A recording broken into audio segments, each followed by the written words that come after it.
Today's topic is a common injury seen in people who work out in the gyms or a housewife who takes a very heavy object like a gas cylinder or a pressure cooker.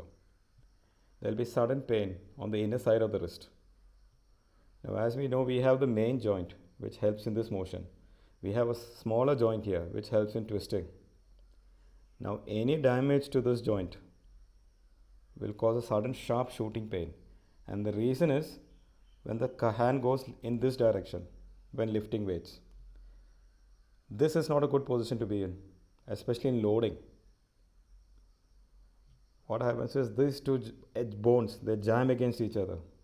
So suddenly when they take a pressure cooker and slips, the hand will suddenly go in this direction.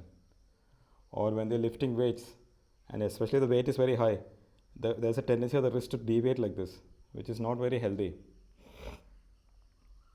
Now the treatment is the issue here. We have to prevent rotary action. So the patient will need some days of immobilization. Now if I put a plaster only below the elbow, what will happen? They will be able to twist their hand. So ideally for 3 weeks, we'll have a long or above elbow cast. Because only if I put the plaster above the elbow will this action be nullified. Usually the prognosis is good, but for some people MRI may be needed to assess the extent of damage, and treatment will be tailored accordingly. Thank you.